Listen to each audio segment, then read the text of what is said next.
Hey there, friends. Welcome to the Being Brown and Bold podcast. I am your host, Jess Thomas. We are so glad that you're joining us for all of these amazing conversations about stepping out of our comfort zone, being bold, and taking chances. Today, I get to chat with Pooja Bavishi. She is the founder and CEO of Malai, which is an artisanal ice cream company with flavors inspired by nostalgic aromatic spices and South Asian ingredients based in Brooklyn, New York. She founded Malai because desserts bring people joy, and she wanted to be in the business of delivering happiness. She won on Food Network's Chopped Sweets edition. She went to college in her home state at UNC-Chapel Hill. She has her master's from London School of Economics and her MBA from NYU. She and her ice cream has been written up everywhere, and she's been known in Inc. magazine for one of the top 100 founders for women, as well as everything to the New York Times. And if you have not tried her ice cream, you are totally missing out. So it is so great to have you here on the podcast today, Pooja. Jess, thank you so much for having me. I'm so honored to be here. So to get started, I think names are really important, especially in our Brown communities. So tell us about your name, how to pronounce it, what it means, how you got it. My personal name or Malai's name? Both. Well, by saying I love my name. I love that it's so quintessentially Indian. So Pooja means prayer or devotion. My family, my parents named me Pooja because my mom really loved the name. She was thinking about naming my older sister Pooja. And then but my family's Jain, and my sister was born during a Jain holiday. And so they picked something that was more emblematic of that. But then I was born on Mahashivratri. And my mom already loved the name Pooja, and she thought that it would like completely fit with the day I was born.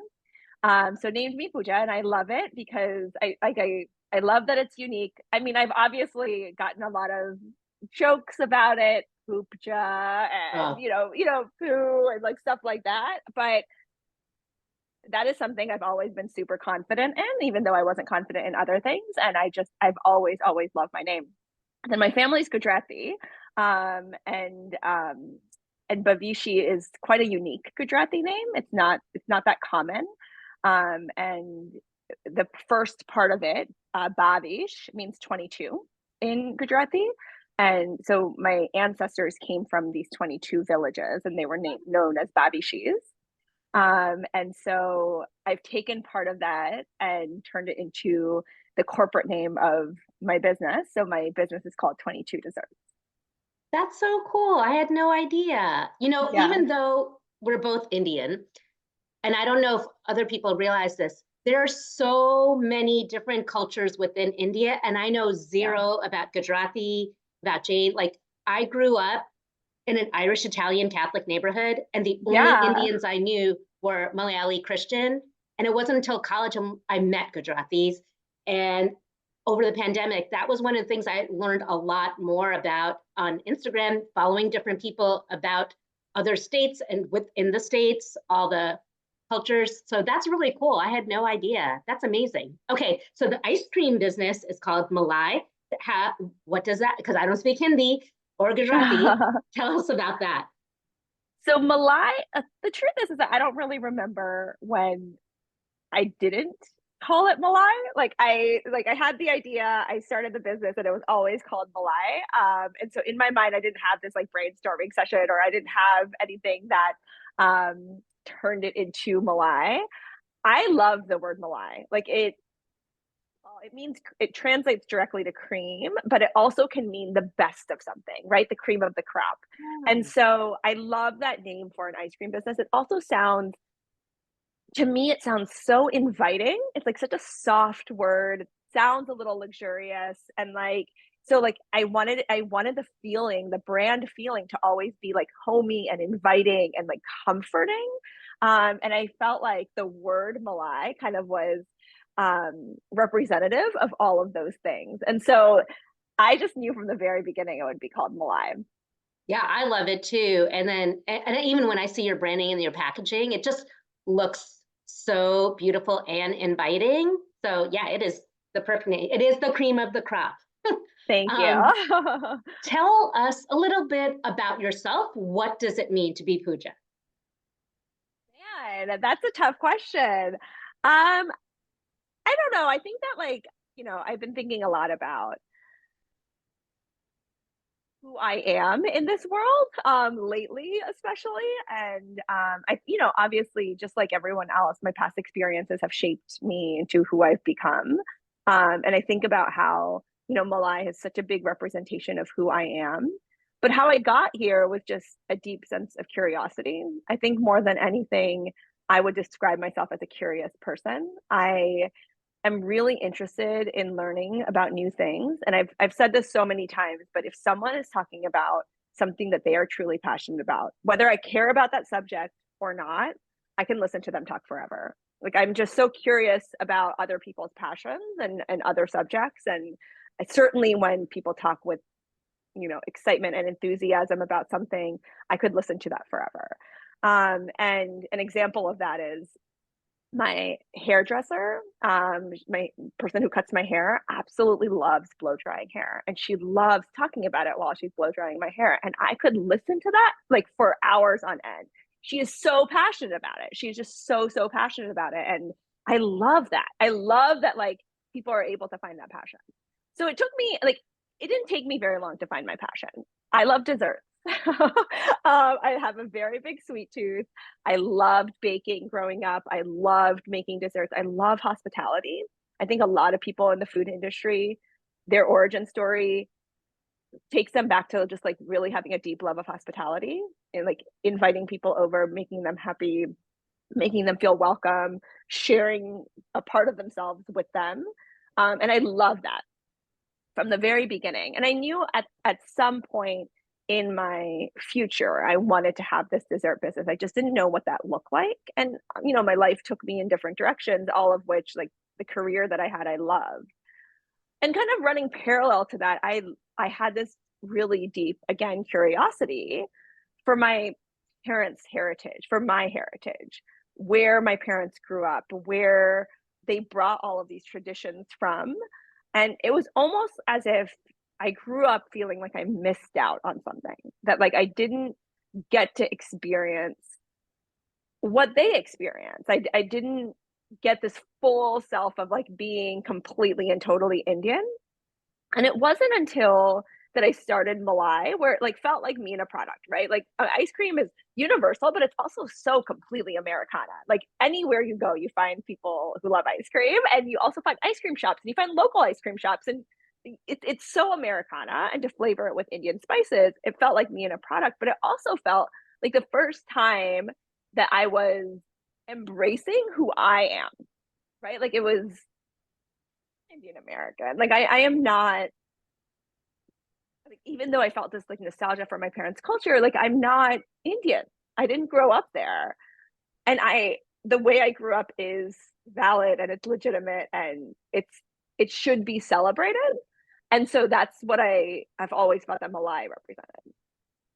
That's awesome. Yeah, I feel that too because I love being Indian, but I really know so little. And what I have found, the India and the Indian experience that my parents would talk about when we go today, it's not like that at all. Like where they grew up and the neighborhoods, and uh, it's a different kind of India. How they did things. Yeah, exactly. Of Yeah. course. I remember eating ice cream in India, and it was more like milk ice milk, the texture of it. And Interesting. this is in Kerala on the streets. But I remember loving it. It was not creamy, but there was something about, and I'm sure it's the milk that they use, but Yeah. it's such a strong memory. And I bet you if I go now, like they'll have Haagen-Dazs or something. For sure. I mean, like, I don't think I was ever trying to, not even I don't think, I was never trying to recreate an ice cream experience in India or ice cream flavors from India. What I was trying to do, I think from the very beginning, I always was very clear on having two separate goals and the overarching goal and kind of the minutia everyday goal. And the overarching goal has always been to change the way ice cream is viewed upon in this country, hopefully the world, right? Like I think that it's really interesting how ice cream is one of the only food categories where you go into a shop and you expect to see certain flavors. You expect to see the cookies and cream, you expect to see chocolate, vanilla. When you don't see them, you get categorized as an other. But trying to do when I started Malai is we already know that millions of people in this country enjoy these flavors on a daily basis. We also know that over 1 billion people around the world enjoy these flavors on a daily basis. Why is it not part of the mainstream? Why does it feel exoticized, quote unquote, right? Why does it feel like it's other when actually it should feel as part of the mainstream as everything else, right? It should feel not out of the ordinary to see a flavor like carrot halwa on a shelf. It shouldn't feel out of the ordinary. And so it was always this macro goal to overarching goal to change the way ice cream is perceived. And then where my hospitality kind of passions come in is that the everyday goal is that someone is spending a minute, couple moments with us that they're expecting to experience joy. They want to experience joy in that moment and they're spending it with us. Yeah. And so create the best quality product that there is, right? Create the best version of ice cream there is because they don't have to spend that moment with us. They can spend that moment somewhere else, but they're choosing to spend it with us. So that's where the hospitality comes in. That make them feel welcome, make them feel like this isn't other. They feel like it's not other. They chose you. Make the best quality scoop there is. When I came to your shop, I totally felt it was such a warm, inviting space. And I definitely wished I could like sit there for hours and like slowly like savor my ice cream. And I think you have achieved that in this one store, but we'll talk about other stores later. So yes, and I was in Manhattan, but I missed when you did have your pop-up spot at the pier, but I'd imagine like you're set up and you're so good at, I mean, I guess you call it marketing, but it's creating. I think that's your artistic background that you know how to, like the colors, everything, make people feel welcome. And I so appreciate that.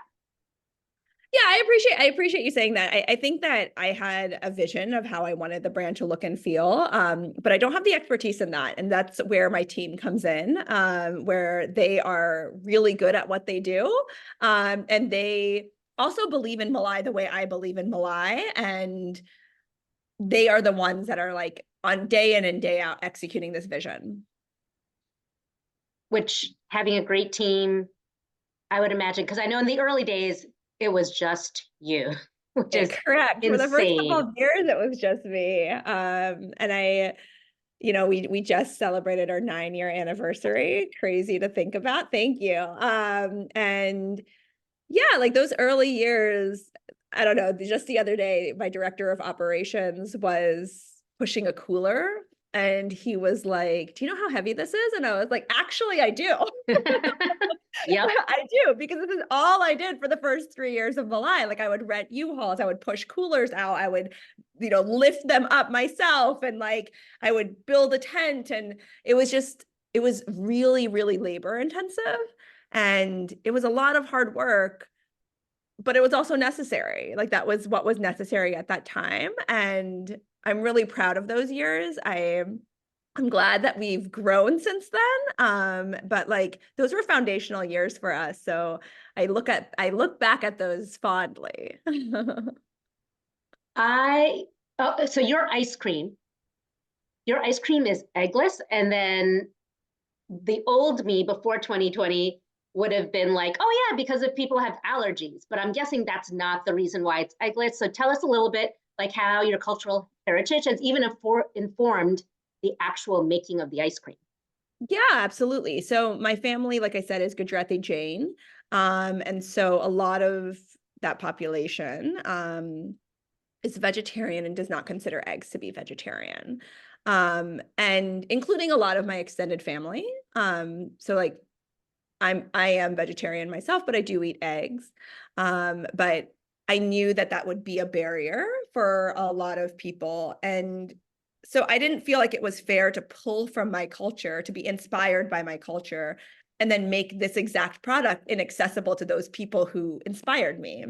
And so it was a very early on decision that I made that everything that we make, everything is eggless. And so all of our cakes are eggless, our baked goods, our ice cream sandwiches, our toppings, like that is one thing that you will not find in any one of our products, is eggs. And so, you know, to your point, as we, you know, sold more and became more well-known, it was very clear that a lot of people also had egg allergies. And so it became accessible to a larger portion of population than I had even thought, which was good. But yeah, the initial reasoning behind it was this. Yeah, that's amazing because I tried a bunch of flavors and I know usually like the difference between vanilla ice cream and French vanilla ice cream is that they add the egg to make it richer. Right. And I would say like all the flavors were so rich to me. I never, if you had not told me, I would never have known because I think a lot of ice creams have like a custardy base with the egg. Yeah.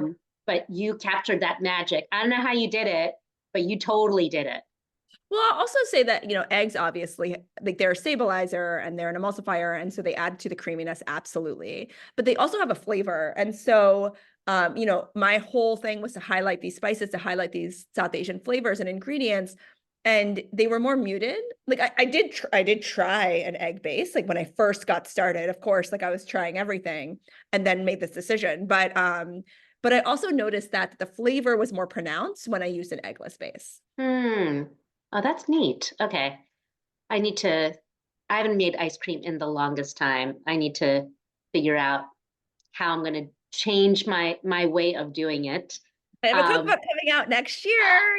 I'll send one, obviously. Really? I'll send one to That's you. amazing. I didn't know that was in the works. Yay, Yeah, that's I just turned exciting. in my manuscript last week. It was a big deal.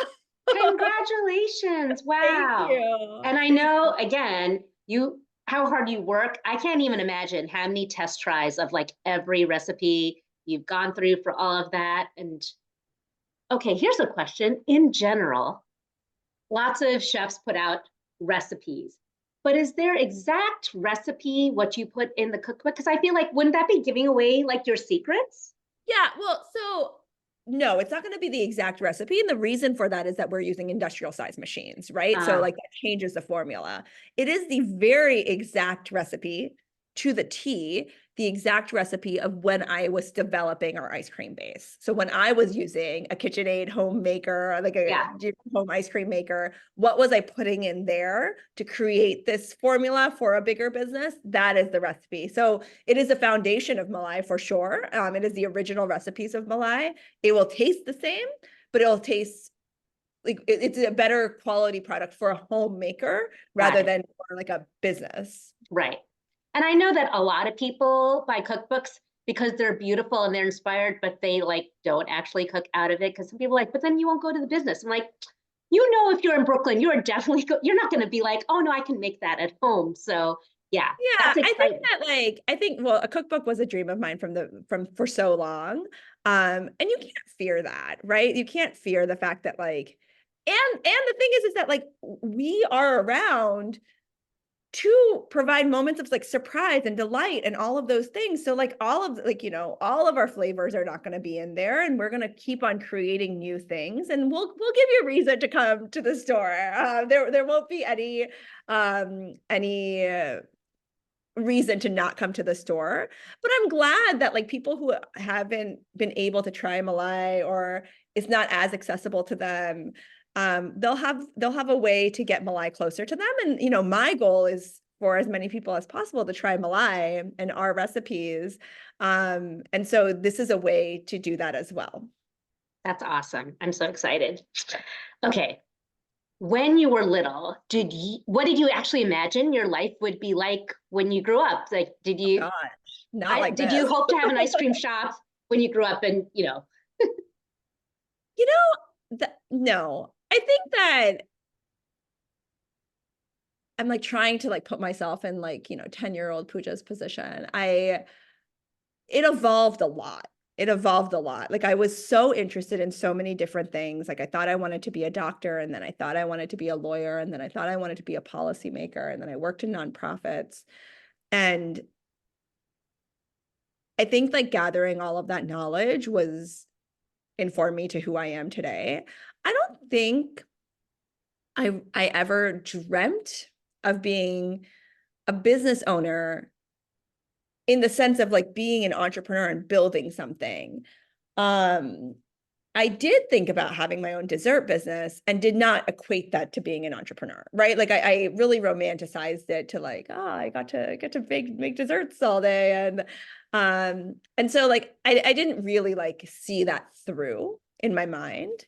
I think I expected the things that anyone would expect, which is like, you know, I thought I would hit all the societal standards of being at this age, you know, getting married, having kids, buying a house, perhaps living in the suburbs. And my The life American dream. yeah, well, yeah. Well, I will argue to say that I am living the American dream, actually. And that is not necessarily the American dream, right? So that's definitely the societal standards of what people expect of you. And I didn't live that, and that's fine. And I will, you know, I have the rest of my life to figure out how I want my life to look. And I have control over that, and I have some not control over that, and that's fine. What I am living is the American dream, though, right? My immigrant parents came here and built a life, and which allowed me to do something like this. If that's not the American dream, I don't know what is, right? Exactly. Like I think that like this is exactly, and my parents have been so supportive from the very beginning, and they really, my dad especially is just like, you need to build something. You're a builder. And to do this like with, you know, like truly like, you know, my own hard work and obviously so much support around me. I'm not going to diminish that at all. So many people lifted me up, but like my thoughts and my dreams and making that come to life, I couldn't have imagined that as a kid, but I also don't think I knew what that looked like. Mm-hmm, mm-hmm. But Yeah. I think I'd be pleased. I think 10, 15-year-old Pooja would be pleased with where I am. Yeah.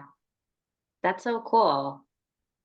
So it sounds like your parents were really supportive, and a lot of people I talk to, especially from immigrant culture, there is this struggle with honoring our parents because our parents had a Yeah. different expectation. You know, they came to this country to have this life for us. Yeah.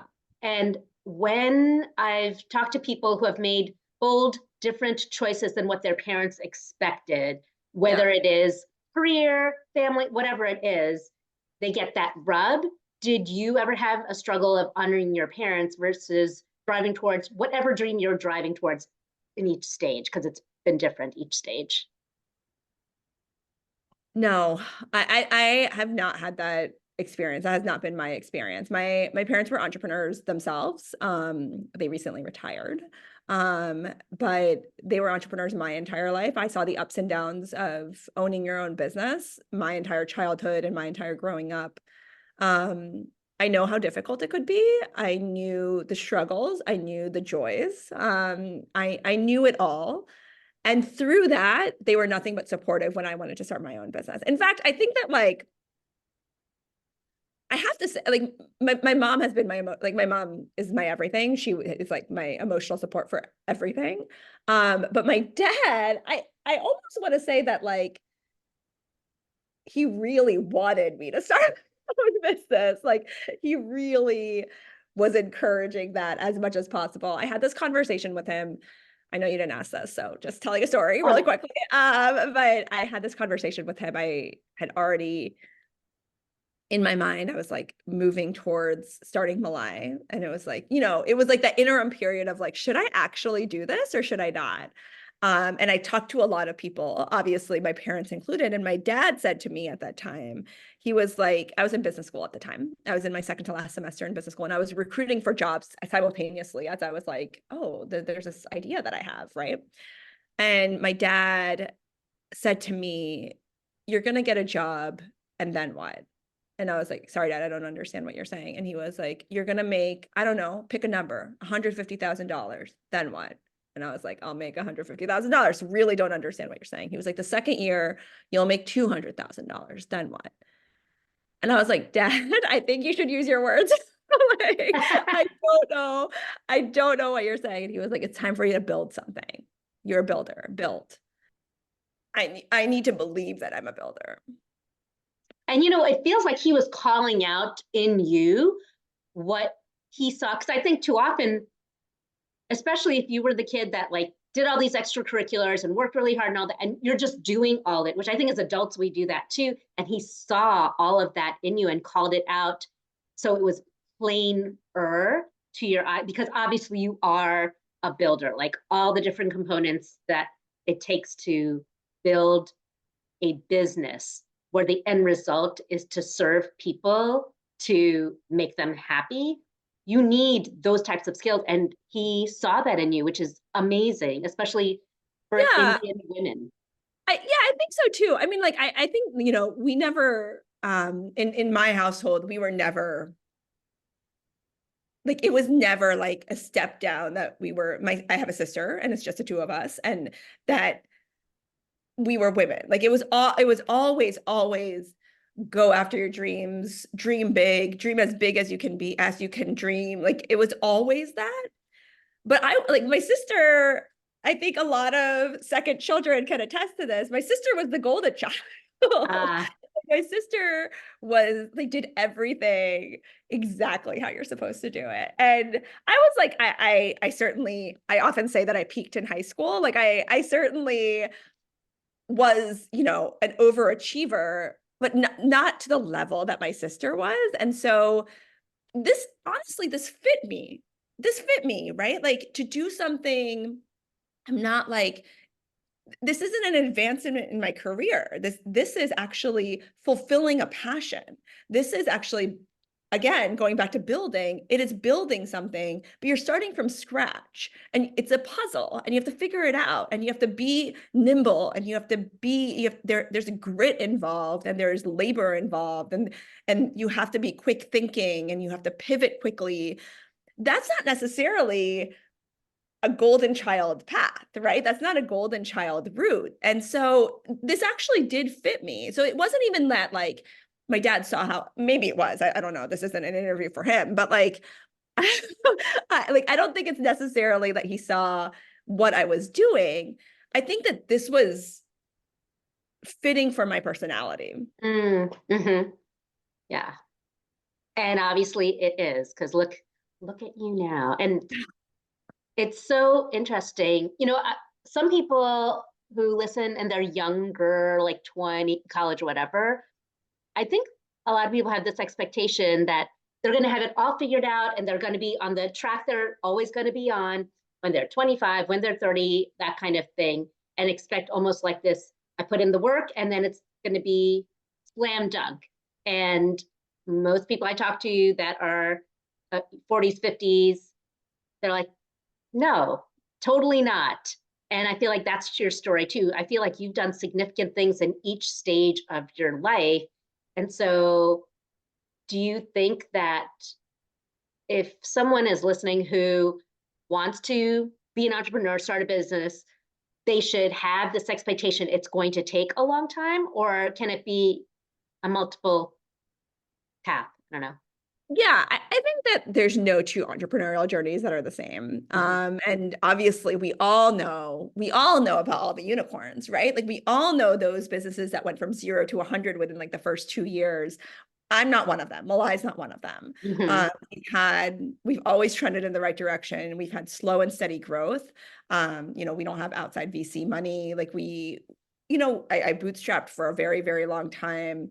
And so our journey's different. And so do I think it'll be a quick exit for your business? It might be. Like, you might have different resources than I did. I was recently asked, actually, in a panel, that if I could go back and change anything about the business, what would I change? And I answered, and I don't think that this was actually received very well, but like I answered by saying I wouldn't change anything because I made decisions based on the circumstances and the resources that I had at that current moment. And if I had to change anything, I would have to change the entire thing that's surrounding me, right? So like I made decisions based on the information that was given to me. That's all I could do at that time. And I had resources that I could use and I had resources that I didn't have. And so that's what I'm saying, that like what was available to me and what I made available for myself is all I could do to advance Malai. And that might be a completely set of different resources for another person who's starting a business. Okay. So as I hear you talking about these different experiences that have informed you, what I want to talk about, I was born and raised in New York around multicultural, whatever. You're from North Carolina. How did that also affect your upbringing, your goal setting, your relationships, just growing up in the South? Yeah. Well, I was born in Pennsylvania and spent the first 10 years of my life in Pennsylvania in the Northeast. We were 2 hours away from New York.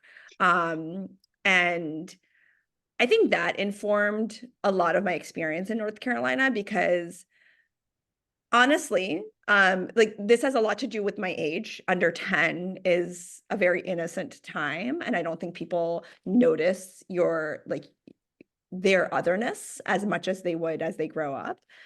But all of a sudden at 10, I was thrust into a Southern high school, a middle school rather, and which is worse. And so I was other, not only because of my brown skin, but I was other because I was from the North. And so I think that really shaped my experiences because I didn't notice that I was Indian in Pennsylvania. I don't know if that makes sense, but like it was never pointed out to me in the same way that it was in North Carolina. So not only was it pointed out to me that I have a different skin color, I'm different in general, my name suddenly became a thing, like I was telling you about before. But I also I was pointed out for being Northern, and I was so proud from being from Pennsylvania. I was like, I loved being Pennsylvanian. And so something that I was categorized as other, that I was never categorized as other before, was something I was deeply proud of. It was something that was deeply rooted as my identity. And so that was my first instance of owning who you are, right? And not wanting to change that. I didn't want to change the fact that I was from Pennsylvania. One of my very early memories from North Carolina was, and this is like something that like, it doesn't even seem true, right? But like there was this one teacher, and she would greet by saying, hey, and I would respond by saying, hi. And she's like, hi is so Northern. That's not even true, right? Hi is universal. Hey is universal too, just for reference. Right, that's funny. But she would, it was like a little tease, right? It was a little tease that like, oh, you're so Northern, like you only say hi. And that was like from the very beginning. And I love this teacher. But it was like constant pointing out that I was different, right? And it was almost as if I hung on to the hi as long as I could, right? We said Appalachian and not Appalachian. I hung on to Appalachian for as long as I could, right? And like, now I say y'all, like now there's a different kind of pride from being from North Carolina. I'm obviously not proud of everything that North Carolina represents, obviously. Just like, there are parts of your identity that that's true for all parts of your identity, right? But like I spent more time in North Carolina than I have anywhere else, right? Especially because I went to college there as well. So from 10 to 22, I spent in North Carolina. Oh my gosh. New York City, I'm going to spend 12 years in this July. So maybe New York will be. Wow, you're going to be an official New Yorker. Maybe. But yeah, it was like, I was so proud of it. I was so like steadfast into holding on my Northern roots that was my first kind of foray into like, look, you're different and you're proud of it. Cool. And like, then obviously there are other parts of it that like, like I remember the first, like the second Indian girl that came into, I went to a private school. And so our classes were only 100, like our grades only had 100 people. And there was a Indian girl that came in 6th grade, and I was fascinated by that because I was so in 5th grade when I started there, I was so otherized in so many different ways, in a way, again, that I wasn't in Pennsylvania. So I was so otherized. I was so aware of my identity the entire time that I'm like, oh, I am different. I am Indian. I'm not like these people. Like, it was so clear to me that when she came, I was like, oh my God, mind blown. Like, this is like crazy. You're Indian like me? That's so cool. Do you Oh. call your mom this? And do you call, like, it was like such like giddiness. Mm, I found someone like me, and I didn't even realize I was missing that until yeah. it was so point. Wow. That's really cool. There was one Malayali. Oh,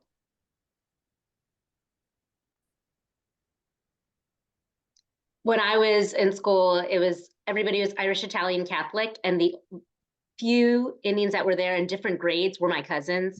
And so we didn't really interact. And it was like I was Indian on the weekends with all our Right, family right. extended Yeah. activity, and white on the weekdays. I don't think I thought about it as much as I just switch in my head of how I'm going to be. So it's really great to hear how much you embraced your identity, all your identities, right? North versus, it took me, now I actually can only say Appalachian. I don't I know, actually, me how do you too. say it? The North, I don't even know anymore. Yeah, Appalachian sounds so weird to me now. I agree. I've like fully embraced the southernness now. Yeah. But yeah, it's so funny how like those parts, like, you think define your identity, like I won't say y'all. Like, Right. well, it's actually a really great way Yeah. to Now I say identify. all y'all all the time. Over here, one of the things which I don't even think about, I'll ask somebody to do something. I'll be like, if you don't care to, can you do this? And then they're like, wait, what? And Yeah, I haven't heard that before either. oh, it means if you don't mind, Yeah, which right, right, you're trying right. to be polite. But when you say, if you don't care to, it's like, I do care. I Wait, care so much. right. And I adjusted to this last week with some people who are not from here. And they're like, what do you mean? I'm like, oh, I forgot. I'm just naturally doing it now. Naturally Because it's Southern. so, yeah, entrenched. It's a very Appalachian thing to say. And I don't know if it's specific to Eastern Tennessee. But yeah, so now you have lived in the North, lived in the South, lived in England. You've experienced so many different cultures, and you've also seen faith expressed differently. Like Bible Belt is completely different than the North.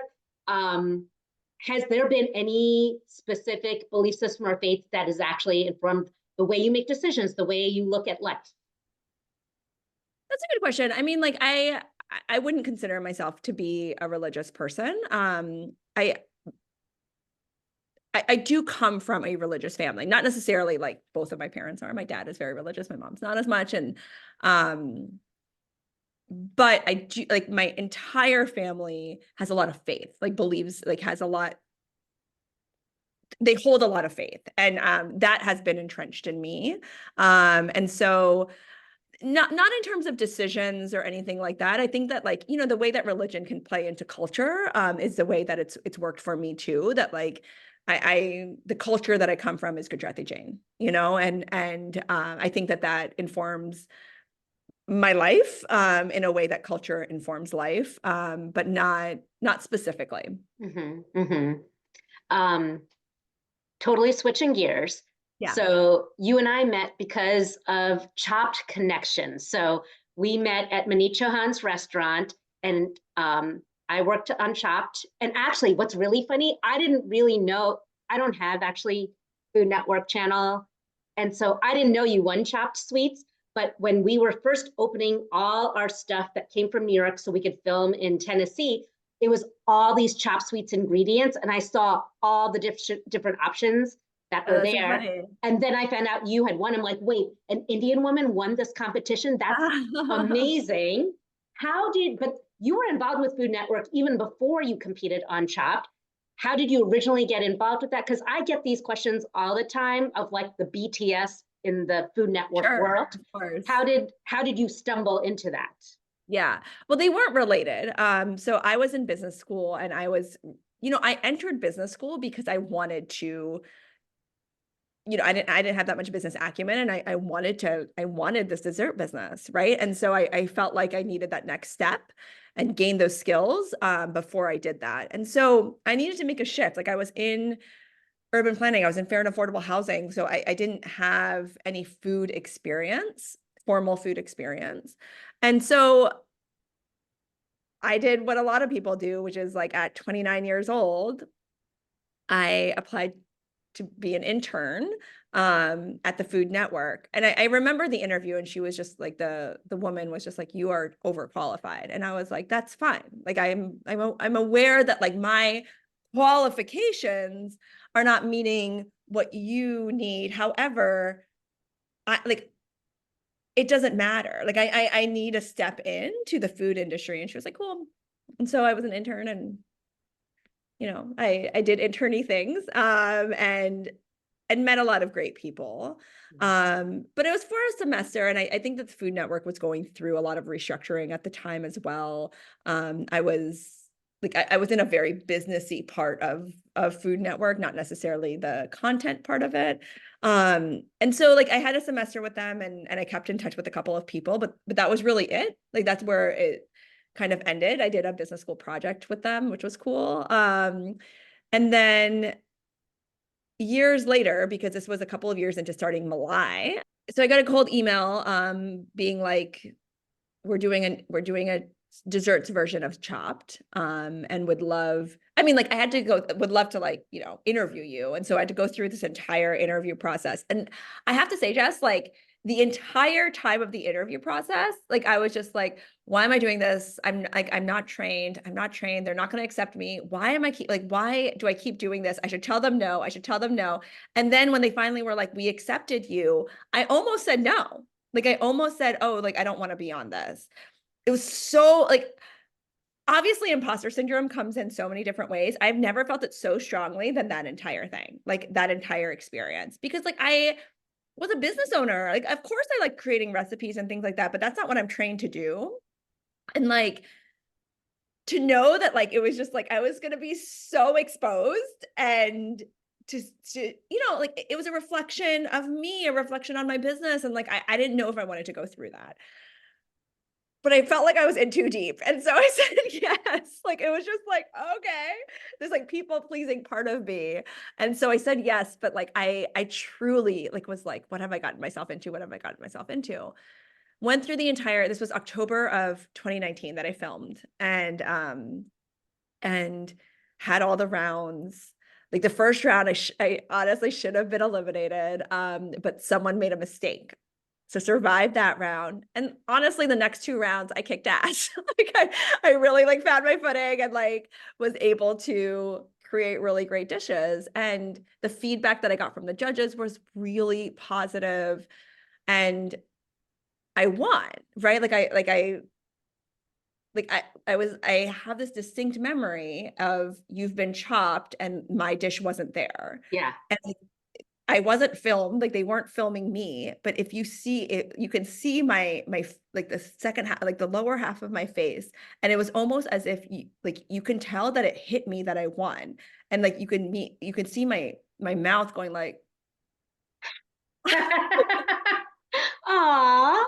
like it just like hit me that I won. And I think that was so validating in terms of like, not only am I creating this business, but I have a damn good recipe and like I'm creating really delicious products and that I should be proud of what I created. Like it was really validating for me for that. So like I'm really glad I went through the experience. And then kind of the second part of that is that it aired the end of March of 2020, right when things were just like falling apart. Mm-hmm. And I think that was also just a moment of celebration and joy at a time when there were none of those things. Right.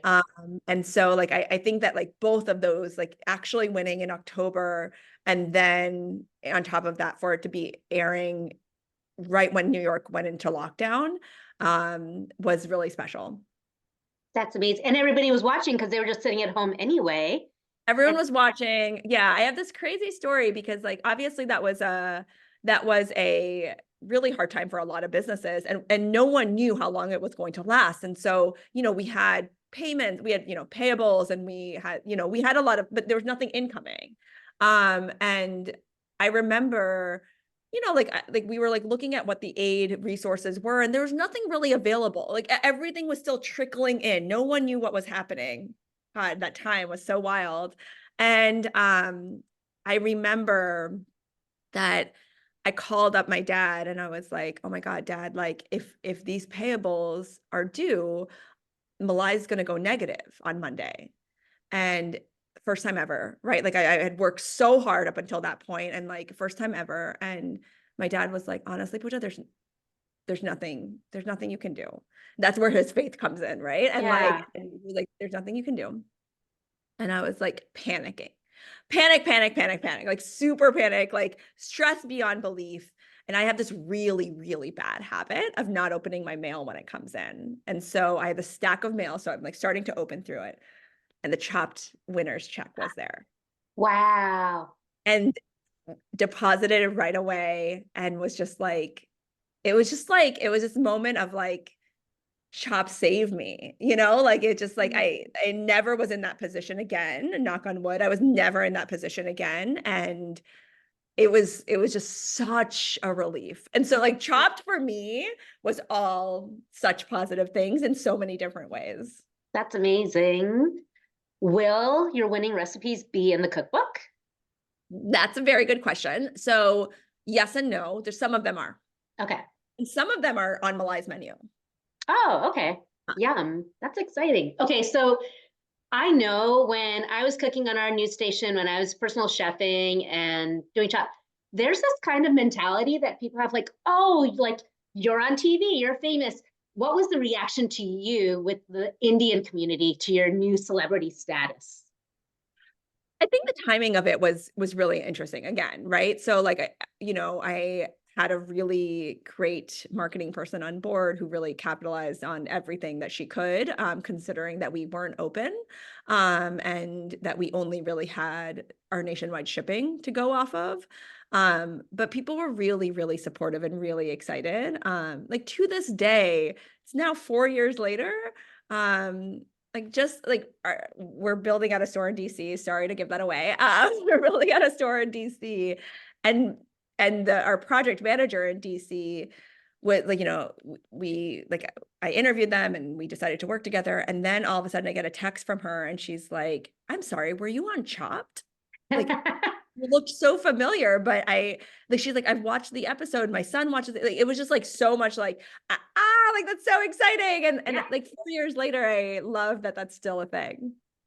Yeah, I love that story. And it's really fun and it gives you this platform to really share your heart of what you're going for. I love it. All right. Last couple of questions. Your beverage of choice, chai, tea, coffee, another beverage. What is your like go-to? So chai, like the traditional masala chai, is my favorite beverage. But usually Monday through Friday, I have black tea with chai masala. So no milk, black tea with chai masala, a little ginger, honey, and lemon. So that's my Monday through Friday, trying to stay good kind of thing. Yeah. And then Saturday and Sunday, I have regular masala chai. Yeah. Yum. And you do have a flavor like that in your ice creams. I have a masala chai ice cream, yes. Yep, which is delicious. For people who are listening, who are hesitant about making a bold move in their life, what would you say to them? I would say cut out all the noise. You have your track in front of you, run your race, do your thing. You know what's best for you. So keep on running your own race. That's great advice. And is there anything that you would like to share that's coming up for you that we kind of alluded to already, but what should people expect from you and Malai? So, we talked about the cookbook, so that's coming out next year, which is very exciting. Then we are opening up a Washington, DC location, in May of this year. So just a couple of weeks from now, which is very exciting. We're also going to open a Manhattan location, hopefully very soon as well. Stay tuned. Wow. Oh, I'm going to be in Manhattan in June, I hope. So will it be open by then? I don't know. I guess We'll I be will in find touch. out. No, that's so amazing. Pooja, thank you so much for spending your time with us. I know that you are busy everywhere, and it's so exciting to hear all the ways that you are just bringing joy to everybody. Oh, and then if they don't come into your shop, where else can they get your ice cream? So if you're in the Northeast or in the Mid-Atlantic, starting in April, we're in grocery stores. So across from Connecticut all the way down to Virginia. And then we also ship nationwide through Goldbelly. Yeah. If anybody's looking for the perfect gift for graduation, Mother's Day, Father, like you should be sending Goldbelly, because I actually have a friend who got a gift of, I think, a 6-pack from Malai, and he was just over the moon. Like, and I saw it on Instagram. I'm like, I know the owner. He's like, stop it. I'm like, yeah, she's amazing, just like her ice cream. So thank you again, Pooja, for joining us and sharing Thank you for about your life having with us. me. Awesome. Thank you. And thank you, everybody, for joining us on this episode of Being Brown and Bold. And you can find all the links for the show. And we will be back next time with another amazing person. Until then, be wise and be bold.